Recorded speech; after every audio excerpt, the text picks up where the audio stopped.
Thanks everyone for joining us today for Carbon Brief's webinar on the key outcomes from the resumed COP16 biodiversity talks in Rome. My name is Giuliana Viglione. I am Carbon Brief's section editor for Food, Land, and Nature based in Washington, D.C. Joining me today are Daisy Dunne, Carbon Brief's associate editor in London, and Orla Dwyer, Aruna Chandrasekhar, and Yanine Quiroz, who are the food, land, and nature reporters at Carbon Brief based in London, Mumbai, and Mexico City, respectively. I'm going to hand this over in a second to Orla to give us sort of a brief background on what happened at the talks in Rome, but then we're going to open it up pretty quickly to reader questions. So if at any point you have any questions, please drop them in the Q&A box below, and we'll try our best to answer as many as possible. So with that, over to you, Orla. Great, thanks, Giuliana.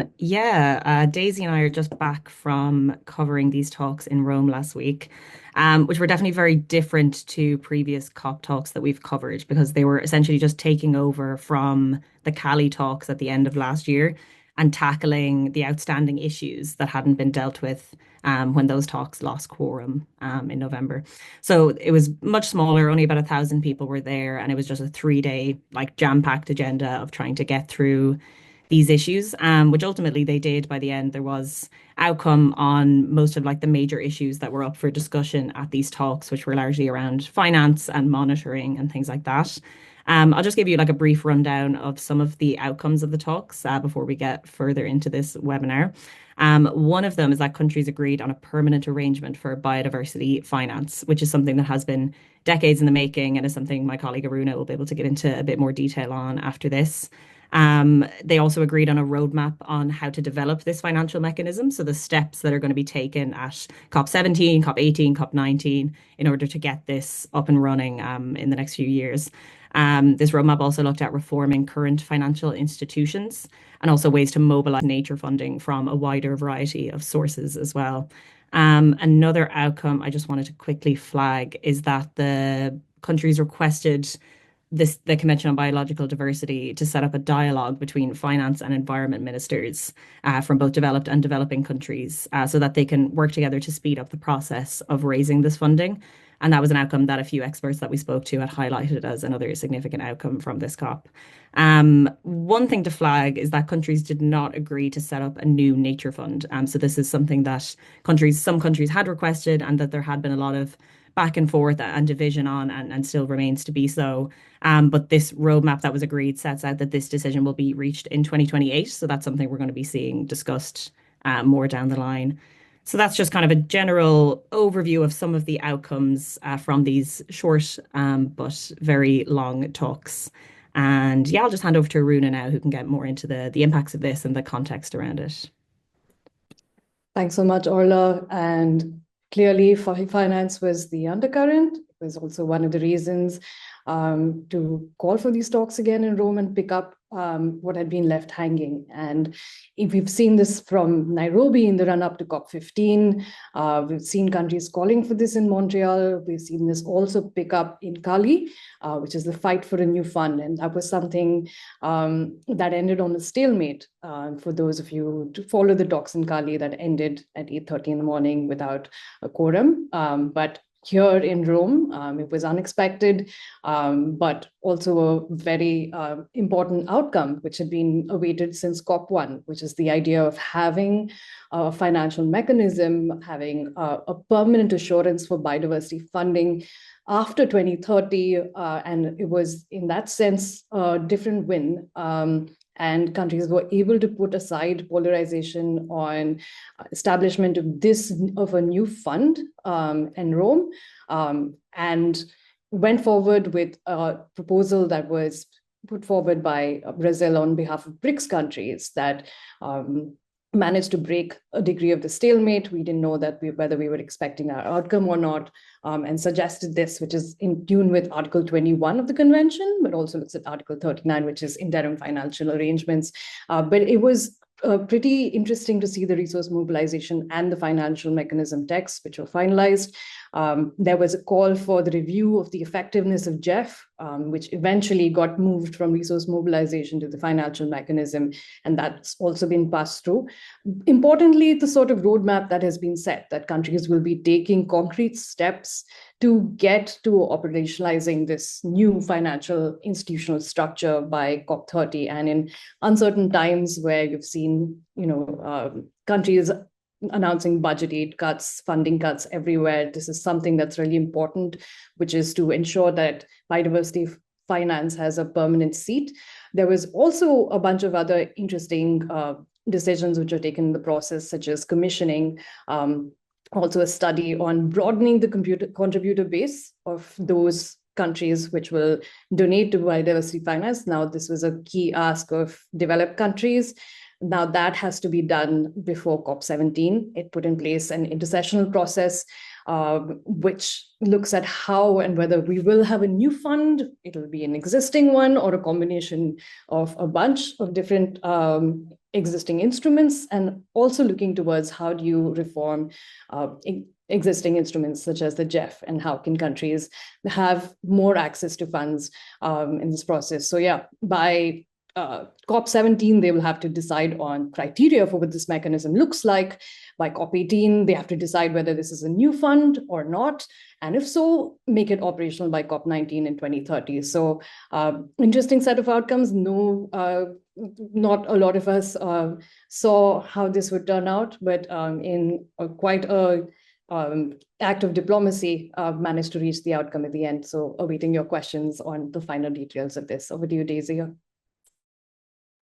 Thanks, Aruna, and thanks so much for joining us, everyone. Just to briefly mention, alongside finance, there was also agreement on 2 texts which are all to do with implementing the Global Biodiversity Framework, and that's the kind of big Paris Agreement for Nature type document to halt and reverse biodiversity loss by 2030 that was agreed by countries in 2022. So the first of these texts is a text called Planning, Monitoring, Reporting and Review, so PMRR. And this is all to do with setting a schedule for how countries are going to implement the Global Biodiversity Framework within their borders over the next few years. So the planning stage refers to countries releasing plans known as MBSAPs. And these plans outline how countries will tackle biodiversity loss within their borders and how they will aim to implement the GBF targets within their borders. Then there's a monitoring step, and this involves countries reporting on indicators on how they're doing on these targets. Then there's a reporting step, and that basically refers to the fact they're going to create a global report of progress ahead of COP17 in Armenia. And then the review is the next step, which will happen in Armenia, where countries will kind of review their progress. So if you remember the global stocktake that took place in Dubai a couple of years ago for the climate summit, this is going to be like kind of similar process to that. And just to go back briefly to MBSAPs, so there was a deadline for countries to submit these plans by October 2024. Most countries missed that deadline, and at the moment, about 3/4 of countries have still not released their MBSAPs. The UK belatedly released their MBSAPs during the Rome summit. And although a lot of countries haven't released MBSAPs, they have instead made national target submissions to the UN. And I think, yeah, I'm happy to answer any more questions on any of those topics, but I'll leave it there for now. Thanks. Great, thanks all. So yeah, we've already got some great questions coming into the chat. Reminder to keep posting them as they come to you. But a couple of questions just on sort of what happens to the fund now. So what are the main actions that this fund will be paying for? And sort of a related question is, funding for a sort of reparation seems to be the focus. Is there anything about actually stopping the harm to biodiversity loss? Orla, do you want to take that, or I can go? You go. Okay. So, I mean, in the sense of reparations, we are talking about historical responsibility, which is why Article 21 talks about funding to developing countries. There's also Article 20 that also emphasizes, the idea of common but differentiated responsibility. It's phrased in language, but that is what it alludes to in terms of those contributions. But if you're looking at it, in contrast to what climate finance is, the sums that are on the table for biodiversity are a fraction of that, right? We're talking about 20 billion by 2025, 30 billion by, and they were talking about, it's a collective target for all developed countries to give. Now, countries are also keen, donor countries were keen to expand this contributor base to include developing countries, which is already something that's there. It's in terms of, can voluntarily assume these obligations or voluntarily decide to contribute to those funds. So in that particular language, there is, of course, a sum that countries have been asked to contribute towards. And yeah, this can go towards various different actions, but that's also something that is determined both by countries. There's also requests like in terms of countries putting that down in their NVSAPs in terms of national financial plans, right? Both how much they'll give and how much they will also receive and what they will do with what they receive. And they've also asked for this to go and programming to be extended, particularly focused on indigenous peoples and local communities. So yes, it is both to stem biodiversity loss, to also deal with development objectives around it, and towards essentially the objectives of the convention, right? So that includes everything from conservation to sustainable use. So yeah, I think that is, but how this is programmed, how nations decide to, and what this goes towards is something that's, of course, right now it's under the Global Biodiversity Framework Fund. There's, of course, a committee that decides what those projects are, what the allocations are. But with this particular mechanism, what countries have been asking for a really long time since, the CBD convention was struck, was the fact that the COP gets to decide where these resources will be mobilized. The question is, how much will they be raising, right? And through what sources? And this particular decision outlines what those sources can be, right? It says all sources. So again, you're talking about public, private, but directs countries to try, and which is why the finance ministers' dialogue is particularly important, of how much will be mobilized, how can countries do this, how can they enhance and put forward those contributions coming in. So yeah, it provides a very clear roadmap of what needs to be reformed. One of those other things which came from the outcome was also calling for a study on debt sustainability and biodiversity, which is really important considering many biodiverse nations are debt distressed, and looking at reforming the financial system, making biodiversity finance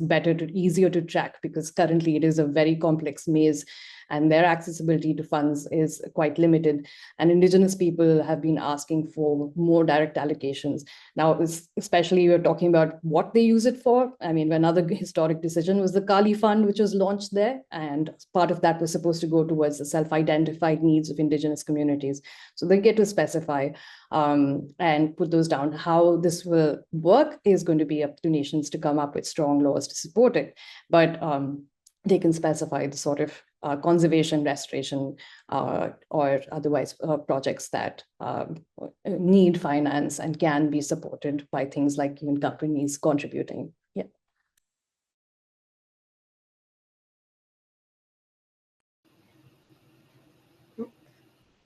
Cool. Not to keep throwing it back to you, Aruna, but we had a couple just clarification questions about the fund. So one person says, what are the differences between the nature fund and the biodiversity fund? I think that's just a terminology. It's sort of easier to say nature. But someone else said, I keep hearing references made to this fund, but in the introduction, it was said that countries actually did not agree to set up a new nature fund. So can you please clarify whether it's one or the other of those? So by new nature fund, that there has been a call to set up a global biodiversity fund. That was a proposal that's been led by Brazil in the run-up to the last few COPs. The demand has been to set up a new global biodiversity fund that is under the authority of the COP. Now, what we've got here is kind of similar, but at the same time, a long time in the making, right? So it's actually in terms of a financial mechanism, sounds similar, but which is the institutional arrangement for that, which is countries have been calling for from the start, which is pretty much now it can either be a new fund, it can be a bunch of different institutions such as the GEF, a new fund, and something else. But the fact that, okay, there will be a basis for, and it'll be examined as to what that will be, but it is a permanent place to ensure that there is biodiversity funding going henceforth, versus a new fund which is set up to deal with financing post 2030. Now, the distinction is different, but it's also this institutional structure, the permanent arrangement that we're talking about is under Article 21. So that's quite clearly been an ask from the beginning for the COP and setting that into perpetuity. So yeah, it's going to be under the authority of the COP, but what format? What will it be? Hybrid? Will it be a new fund? So it's kind of putting off that fight for a new fund of till 2030. But in the years, this COP and the next, it'll be figured out what that structure will be. But it also does call for, again, everything which is transforming the entire biodiversity finance landscape, figuring out what works, what hasn't worked, what have been impediments to biodiversity finance so far, how can those resources be raised. But essentially, you're putting together a strong backbone for finance and now to perpetuity. Great, thanks, Aruna. We've had a couple of questions come in on sort of recent geopolitical situations. So Daisy, I was wondering if you could speak to sort of how, recent moves by the US and UK governments might affect sort of the likelihood that the world can actually reach this finance goal. Yeah, sure. I can start talking about that a bit, and maybe Aruna or Orla will want to add to it. So, yeah, one thing to note is that the US did not send a physical delegation to the biodiversity talks in Rome. That was something the UN's Biodiversity Secretariat confirmed to me. They're not, the US is not party to the UN Biodiversity Convention, but they do usually still send people to participate in negotiations as with an observer status. So this was, unusual. It's not normal for this to happen. And yeah, I think I will probably turn over to Aruna or let's talk about the finance stuff and recent moves made by US and UK and how that could implicate financial outcomes. Happy to pick that up. Like many, I've clearly it was following the COP29 outcome, which was essentially about climate finance, seeing countries quite a disappointing outcome on that particular thing, on that particular outcome. It also followed Trump's election. We have since seen European countries, many of which whom are party to the Convention on Biodiversity, even if the US is not. So in this particular landscape and atmosphere, it seemed pretty bleak that there would be an outcome and a sort of commitment to ensuring biodiversity finance and what happens after 2030. So for now, we have an interim arrangement, which is the Global Biodiversity Framework Fund under the GEF, which was, basically you have a life span of until 2030, but there was a big question mark of what happens afterwards, and will there be finance coming in? Is there going to be an institutional structure?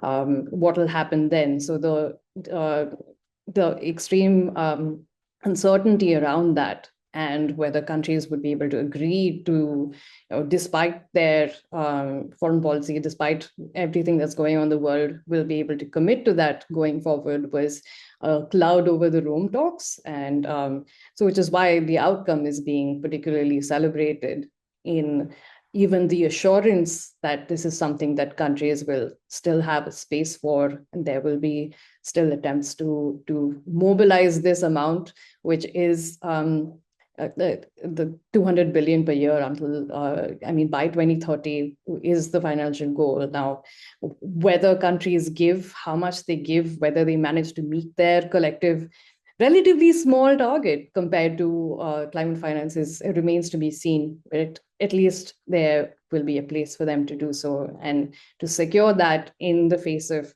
countries retreating and commitments in finance not really coming through. We have only seen like around 400 million that's been mobilized for the Global Biodiversity Framework Fund, right? So in this sort of environment, to be able to secure that is what is being framed both as a win for multilateralism and as a win for biodiversity finance in this era and landscape. So yeah. And just to add as well, like as you mentioned, Aruna, that we have to wait to see if countries will meet this 20 billion by 2025 target. There's still a lot we don't know at this stage, given the level of what has changed geopolitically and within the finance world, even since the talks ended in November. There's still a lot that we don't know, and I think a lot will hinge on whether or not countries do meet that target and the kind of the large gap between where they're at now and where they're going to be. Because at the start of these talks, at the opening plenary, there was a lot of almost pressure put on the success of these talks for multilateralism, like you were mentioning, Aruna, and countries. Astrid Shoemaker, the head of the CBD, was saying that this could shine a light if there was a success from the outcome of these talks, and Susanna Mohammed was saying similar things, the COP16 president. So definitely, I think there was a lot hinging on getting a successful outcome of these talks, and the fact that there was an agreement made. I think we'll see how that plays into other talks throughout the year as well. And Mohammed has been someone who's really been pioneering and talking about, international finance reform, debt sustainability. How do you manage to have this in the nature as well as in the climate conversation? So spaces for that, and to actually review the effectiveness of existing funding arrangements, which developing as well as biodiverse countries have said that is inaccessible or needs reform. The fact that that's also been brought in. And the fact that consensus was reached, right? You've got the BRICS countries, you've got SIDS, you've got Africa, GAFN group of nations that all work together, as well as along with the EU and JustGans to get this outcome, which was quite a big deal in the end.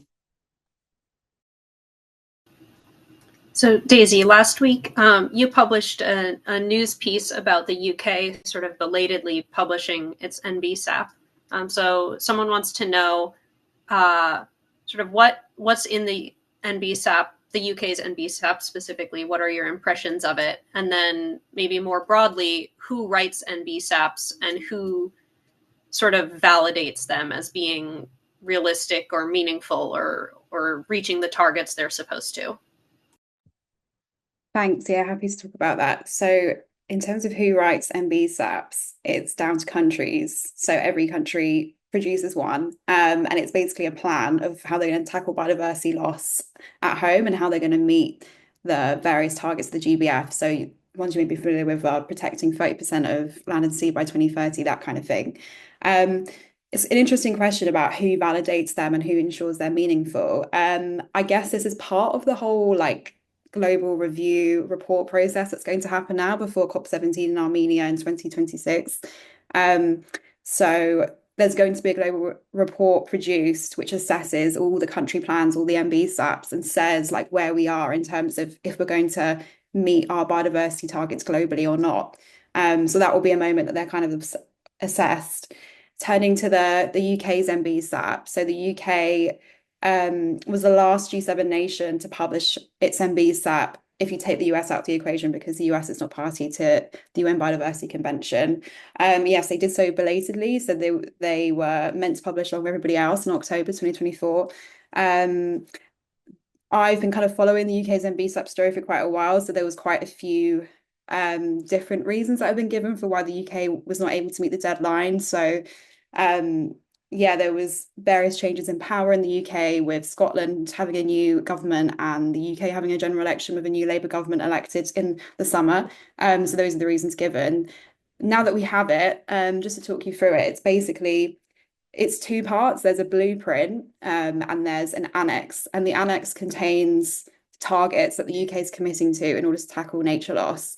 So these is actually quite interesting. I heard a UK official describe it to me as they basically copy and pasted the targets of the Global Biodiversity Framework, and then just copied and pasted them and said that they would do them all in full in the UK, which is pretty it's a pretty, I guess, what you could describe as like comprehensive and ambitious way of doing it when you compare it to some other MBSAPs that are a bit more just not comprehensive across all of the targets of the GBF. So yeah, so that's something to bear in mind, that yeah, they are committing to the biodiversity targets pretty much. But the blueprint that goes along with the annex, I would say it doesn't have that much information in terms of new policies and new funding that the UK government is putting forward to make sure that their targets are actually reached.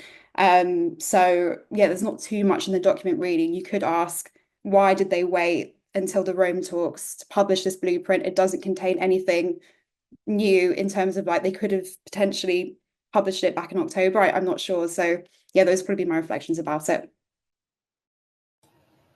Great, thank you. And while we're on NBSAPs, a few questions coming in about the 30 by 30 target specifically. So as Daisy just said, that's target 3 of the Kunming-Montreal Global Biodiversity Framework, which says that that we should protect 30% of the world's land and seas by 2030. So one of the questions was 30% is finally agreed, but that's a global goal, isn't it? So there's no direct responsibility for any single country to increase their protection by a given amount. And a related question is, like, some countries like Canada have promised to achieve this 30 by 30 goal, but some other ones like are small and crowded and maybe don't even have 30% of their land available. So like, how can big countries help out sort of these ones that are struggling? So I can start, and then maybe Daisy, if you have anything to add. So Daisy and I and Yanine published a investigation with The Guardian just before the beginning of this latest round of talks, where we analyzed the NBSAPs and national targets that have been submitted by every country that has submitted so far. So I think that's about 137, if I'm recalling correctly. And we found that more than half of countries actually do not commit to achieving 30 by 30 in full. So whether that's they're not setting a numerical target, or they are saying they'll protect 30% of their land but not of their seas, or vice versa. Overall, a big part of the world is sort of not achieving this target. And going back to that question, an interesting thing was that some of the countries told us, and some actually wrote in their NBSAPs, like, 30 by 30 is a global target. There's no expectation on any given country to achieve that within their own borders. But there also aren't that many countries that are saying they'll go beyond it, which makes it a bit tricky for anyone to sort of take up the slack for other countries that can't achieve it. So, Daisy, I'm not sure if you have anything to add there. No, I think you summarized it pretty well. So yeah, it's a global target, but I think it's kind of like a prisoner's dilemma situation where if we don't have enough countries aiming for it, then it makes it difficult to see how it could be achieved on a global scale. But yeah, I think you summarized it well.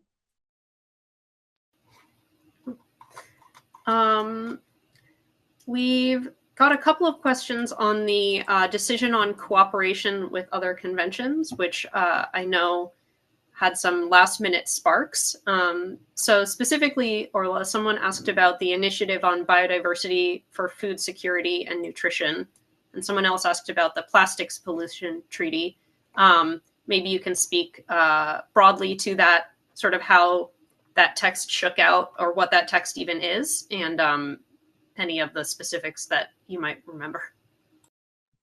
Yeah, of course. Thanks. Yeah, this was an interesting one because the text on cooperation, which was another thing that had been left over from the Cali talks that they hadn't gotten to by the time they lost quorum and the talks ended. It is essentially highlighting the links between the Convention on Biological Diversity and other conventions and other organizations and ways that they can cooperate together to, deal with their separate but interlinked issues. So like an example of this is how the three Rio conventions can work together. So the conventions on biodiversity, climate change, and desertification. So the three COPs that people are probably familiar with, how they can better work together to tackle their various issues in a more comprehensive, unified way, essentially. And we had been told all throughout the Rome talks that this was an uncontroversial text, and it was the same in Colombia. It was never particularly contentious between countries, but at about, I'd say, 11:45, maybe local time on Thursday, after the resource mobilization text had been put through, and as it seemed like they were trying to get things to wind up by midnight, to let the translators go home, essentially. This text just became a kind of a flashpoint, essentially, and there was a lot of back and forth on it, where essentially the presidency put forward an updated text on the one that they had put forward at the end of the Colombia talks. And it had some changes that had been made, including removing the mention of the High Seas Treaty, which had been mentioned in a previous draft. And Iceland and a few other countries took issue with the removal of this. And there was, again, a lot of back and forth, but eventually the text was adopted, which would seem like that was the end of affairs. But actually, then Argentina spoke up to say that they wanted further amendments made to the text and that they had put forward the request to speak before Susanna Mohammed, the COP16 president, had dropped the gavel on approving this text. And she had said that she hadn't seen this request. And the bit that was quite interesting is that Brazil spoke up in defense of Argentina, saying that while they disagree with the amendments that they want to make to the text, that they wanted to support their right to speak, essentially, and that they called back to the ending of COP15, when the previous COP presidency had seemingly failed to acknowledge objections from the DRC.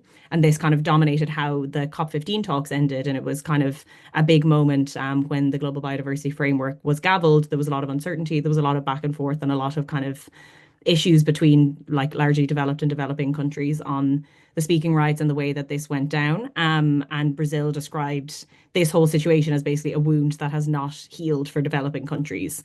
And so after further back and forth between Argentina and Susanna Mohammed and various other countries, some of Argentina's amendments were pushed through and the text was adopted again. So it got regavelled and everything was fine, with some uncertainty. But just on the plastics treaty question, that was kind of one of the major issues. Russia and I believe India had objected to a reference of how the Convention on Biological Diversity could work together with the future UN plastics treaty on the pollution. I think it was the pollution reducing target of the Global Biodiversity Framework. And yeah, countries took issue with this being included. A lot of countries wanted that to be included, but ultimately this was removed from the final text. And so yeah, that's not included in the eventual text. So it was a bit of last minute drama to the talks. I don't think anyone was really expecting, but that text has been approved. Yeah. Great, thanks, Orla. Yanine, we've had a few questions come in about the representation of Indigenous peoples at this talk and maybe more broadly in the CBD. So I was wondering if you could speak to that sort of, how they were sort of represented here in Rome, and maybe just a little bit of background from Cali of what was decided, because we know those were sort of some of the big decisions that actually occurred before they had to end the COP and resume it here. Oh, thanks, Giuliana. Yes, so I think that Daisy and Orla would be the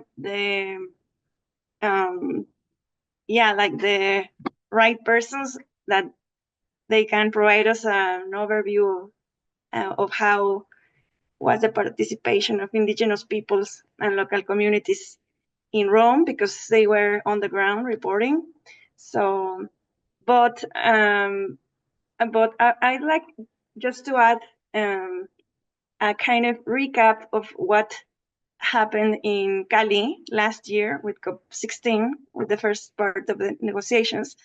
So, yeah, basically, there are lots of studies saying that Indigenous peoples are key stakeholders in biodiversity conservation worldwide. So during that negotiation in Cali, this group, which are gathered in a single group, which is called the International Indigenous Forum on Biodiversity. So this forum represents indigenous peoples from all over the world. And of course, they defend like their interests within the CBD negotiations. So what was achieved was basically a program of work on Article 8J. So this article aims to acknowledge and conserve indigenous people's knowledge for biodiversity conservation and sustainable use of biodiversity, and also to encourage the equitable sharing of the benefits from this knowledge.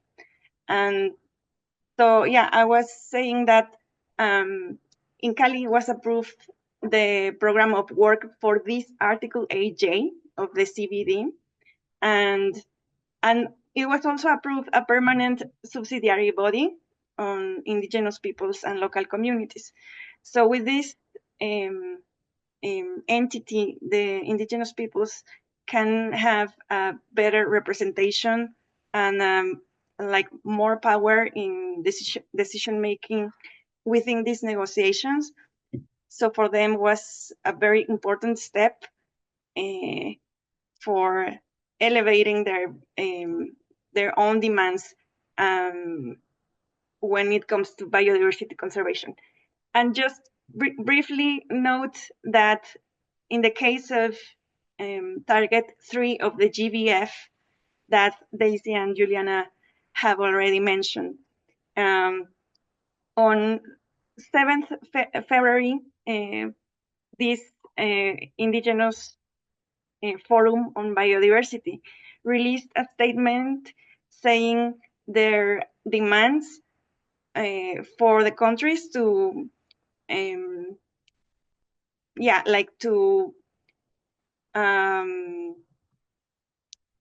preserve and recognize indigenous territories when it comes to expanding the nature protected areas. And also, they also asked for direct access to funds to expand these areas, these nature areas. So they're actively engaging in these negotiations because, of course, they want to make sure that their knowledge, their traditions on how to conserve and use biodiversity are still preserved when the GBF starts implementing. So I think that's it for now. Just to add on that, there was one press conference with Ramsin Kermushu from the International Indigenous Forum on Biodiversity, speaking about the similar things Yanine is talking about in terms of the need to get direct access to finance and their kind of calls around biodiversity finance and what Indigenous peoples need in terms of that. But in general, at the Rome COP, there was just less involvement of civil society because it was these 3 days of like jam-packed negotiations, and it was just plenary talks rather than a bunch of side events and other things like that. So there was just kind of less civil society involvement in general at these talks. So we didn't hear a huge amount from Indigenous groups, civil society, that kind of thing. Daisy saw one youth protest on the last day. I didn't see any protest during it.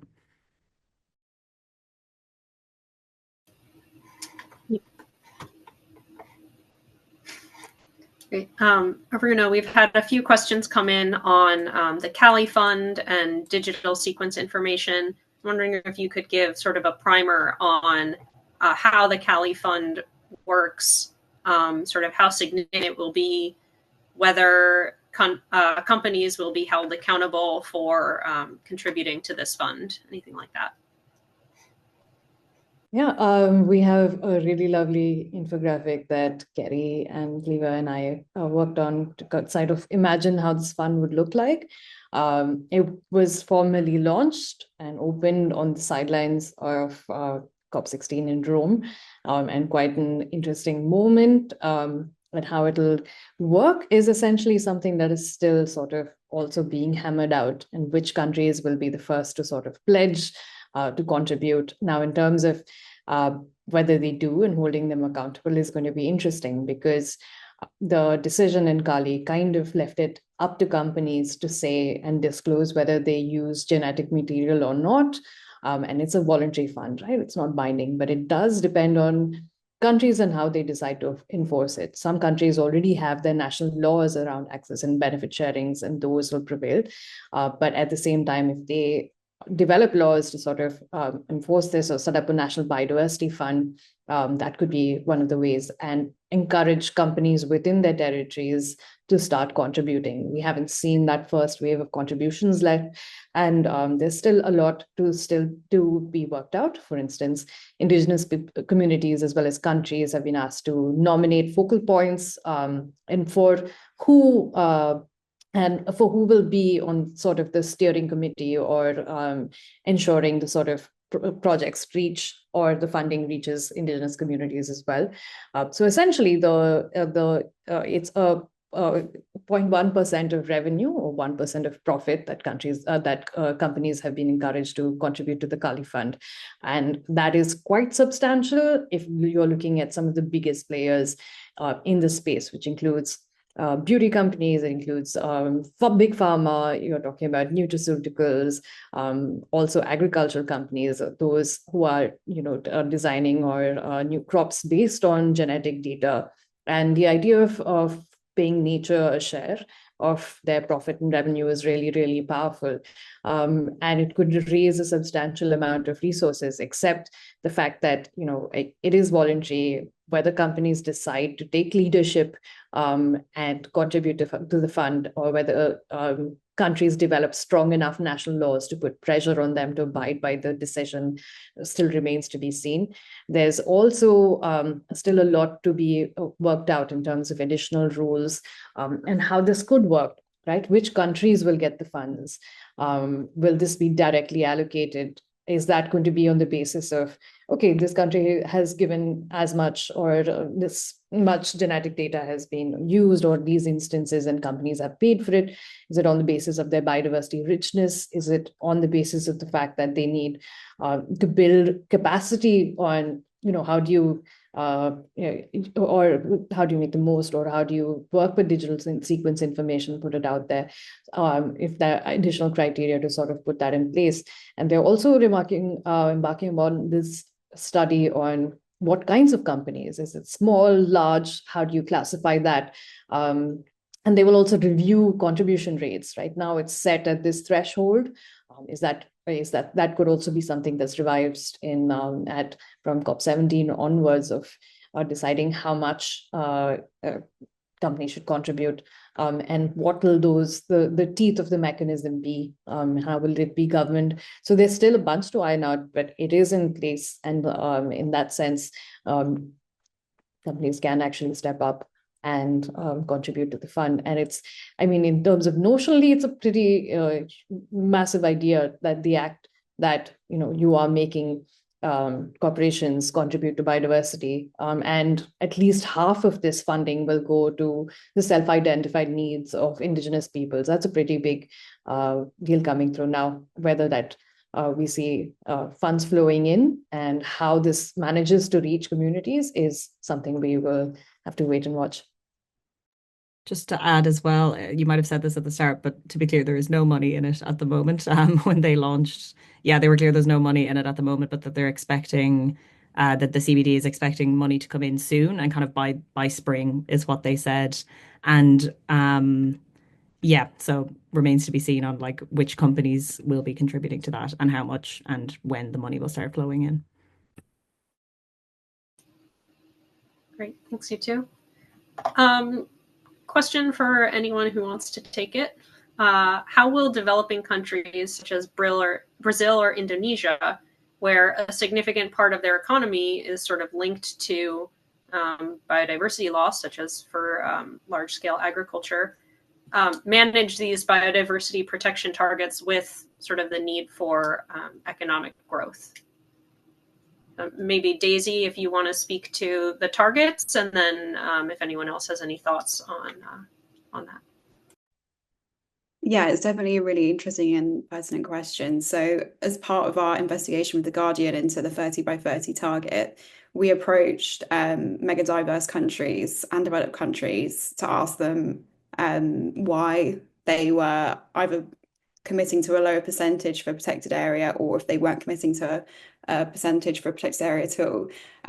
Indonesia in its NBSAP does not give a numerical target for how much land and sea it wants to protect.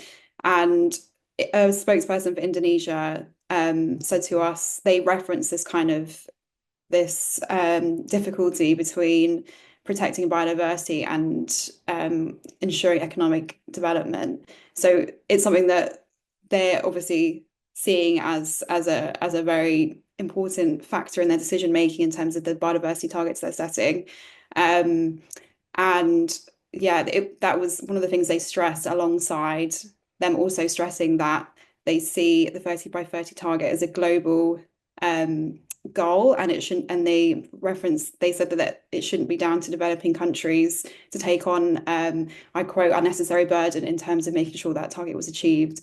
So yeah, that is my reflection. And to me, that's also the heart of the tussle, right? Whether it's biodiversity and development, and also the question around how is that being supported, right? If this is, and it also doesn't exist in a vacuum. You are seeing the sort of both climate impacts and their impacts on various different crops in different parts. You're also talking about legislation such as the EU deforestation law, which is also seeing a lot of storminess in recent years.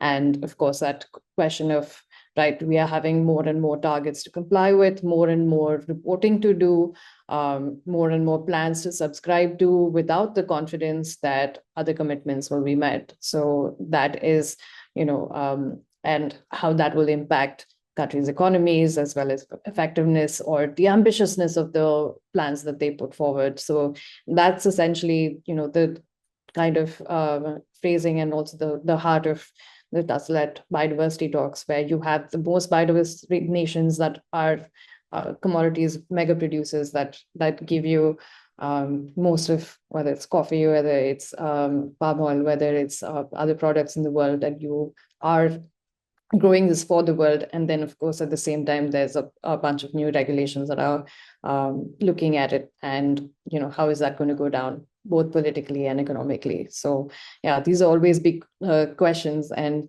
even though we look at line by line changes, those are the kind of implications that they have. And yeah, while the GBF has incredibly ambitious targets, how real can that be for various different economies? Yeah, and how this goes, let's see. Great, thanks.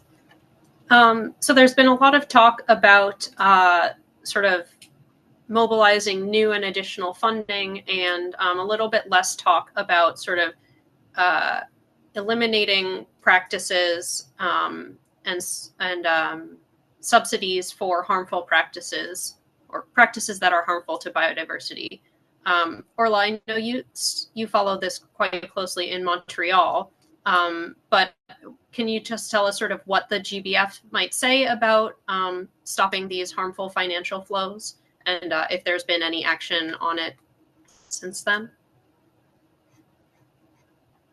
Yeah, I can touch briefly on it. You're asking me to recall. I'm going to need a minute. This might be one to maybe follow up with me on email for whoever asked the question. But essentially, one of the targets of the GBF is about phasing out and reforming harmful incentives to biodiversity, and this includes harmful subsidies as well. And the official number, I can't remember. Somebody else might know the figure. It's 500 billion per year. Great.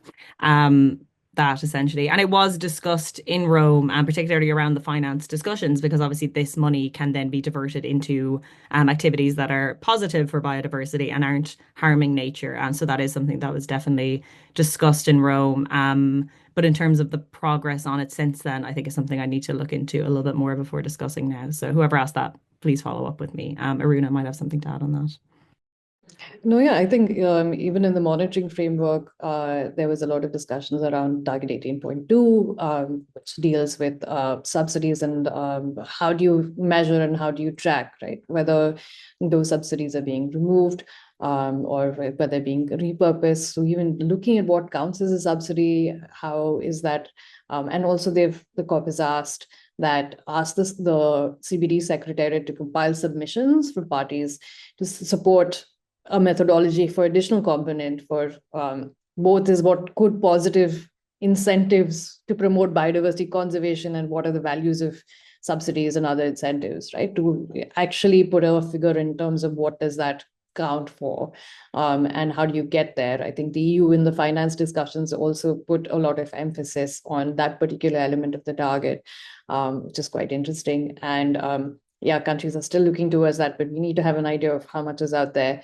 And I mean, in the previous decade, we hadn't seen countries coming anywhere close to achieving that. We've been talking about eliminating, reforming, transforming, biodiversity positive, but there still has been no movement on that, which is what is the concerning part of this, since that's actually, we're talking about the bulk of the finance to fill the finance gap, right? Out of the 700 billion, 500 billion is supposed to come from eliminating subsidies or turning them over, and then there's the 200 billion that we're talking about in terms of from developed to developing countries. So that's the large bulk, and that is where progress has been slow.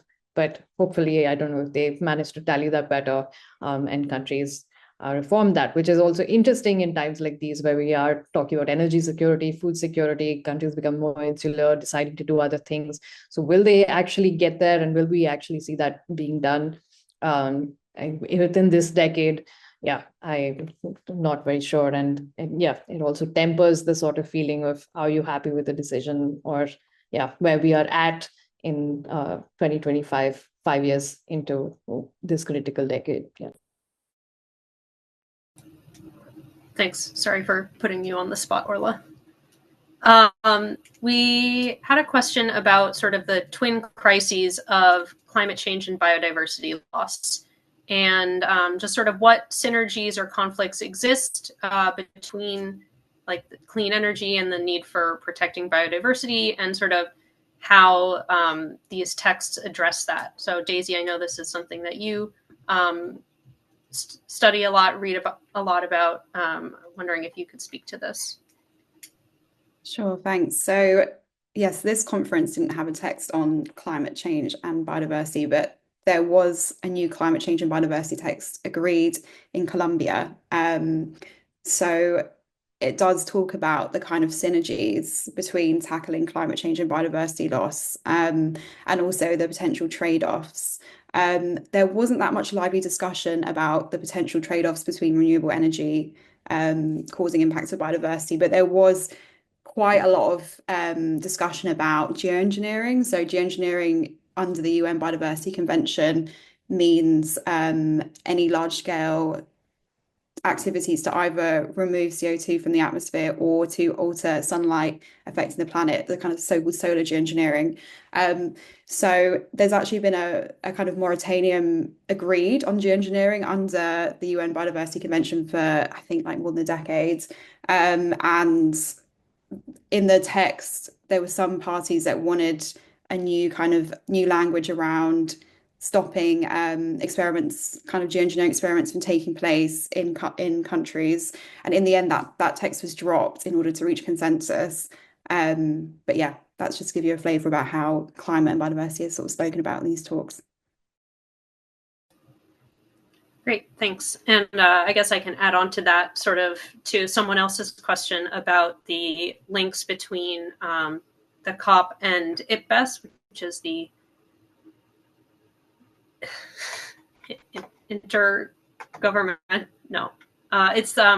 the sort of like the IPCC, but for biodiversity. And it's an expert group of scientists that sort of create reports and advise the Biodiversity Convention.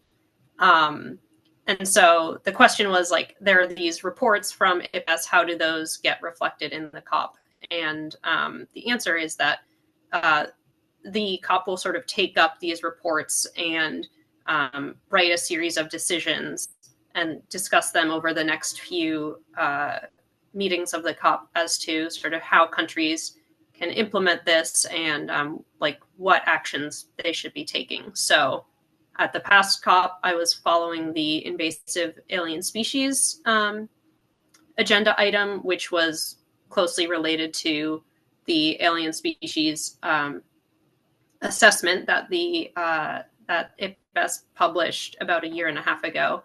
And just in December, they published the Nexus assessment, which was sort of looking at energy, water, food, biodiversity, and climate change. And so we can expect that to be something that that will carry forward into COP17 and beyond.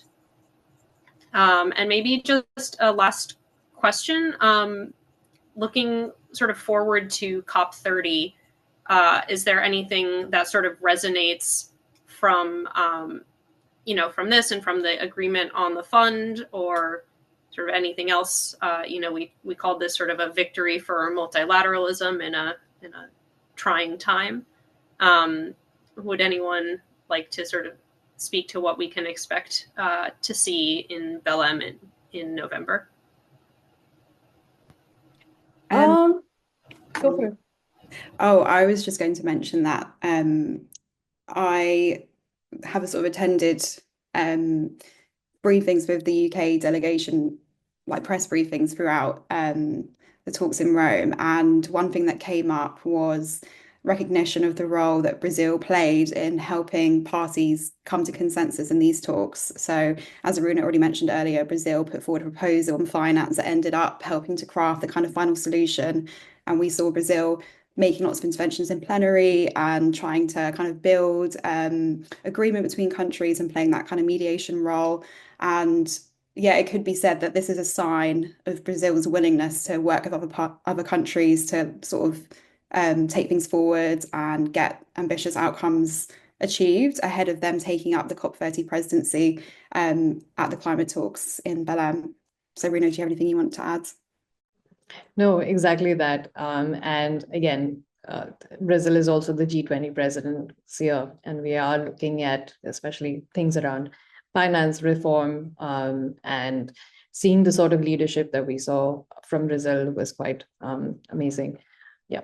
And of course, there's the question of, okay, someone asked, are you happy with the outcome? I'm still having mixed feelings because, of course, glad to see that resolution and the wins. And I think it's good to reflect on COP16's wins as a whole, or what was achieved from a subsidiary body on indigenous peoples, from the Kali Fund, to looking at this new financial mechanism and structure which is in place.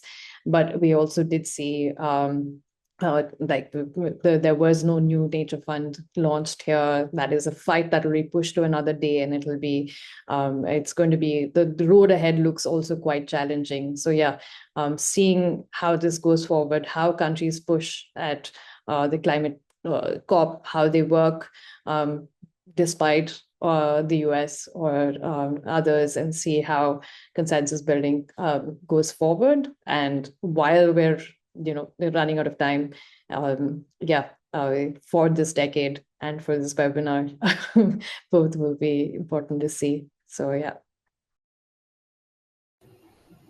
Great, thank you so much. Thanks to all of our panelists again for joining us today, and thanks to all of you for joining us. We will be publishing a recording of this in case you want to watch back for to get down all of those brilliant insights. And yeah, thanks again for coming.